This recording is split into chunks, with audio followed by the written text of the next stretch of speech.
আমাদের বক্তব্য তো ওবায়দুল কাদেরই দিয়ে দেয়,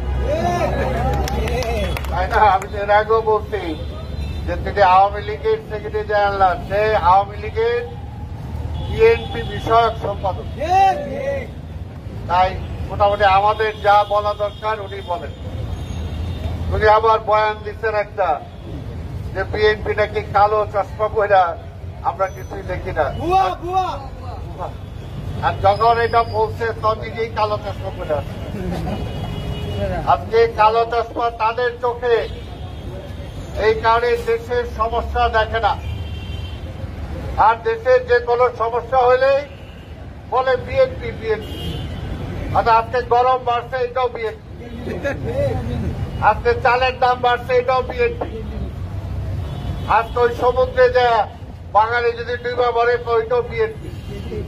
ওই যে বাংলাদেশের জাহাজ ওইখানে চিন্তাই করে নিয়ে গেছে সোমালিয়ার, সেটাও সমাধান করতে পারে না, ওইটাও বিএনপি।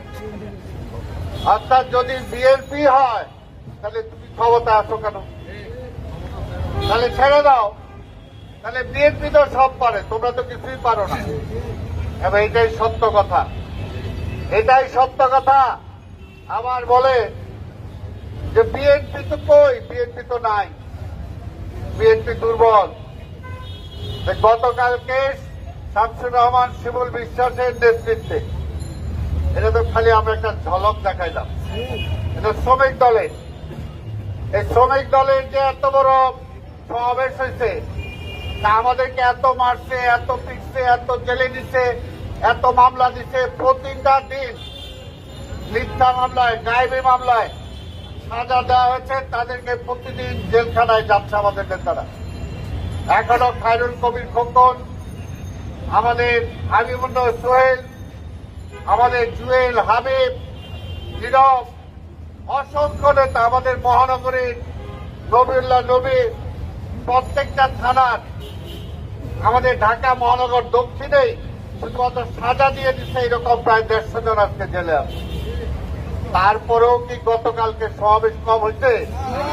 আর যে প্রচন্ড গরম, প্রচন্ড গরম, আরেকদিকে হাসিনার গরম, আর হাসিনার গরম দেখায় সব পুলিশ। এদিকে যাওয়া যাবে না, ওইটা করা যাবে না, এইটা করা যাবে না। আরে বেটা, ওইখানে আওয়ামী লীগের অফিসের সামনে,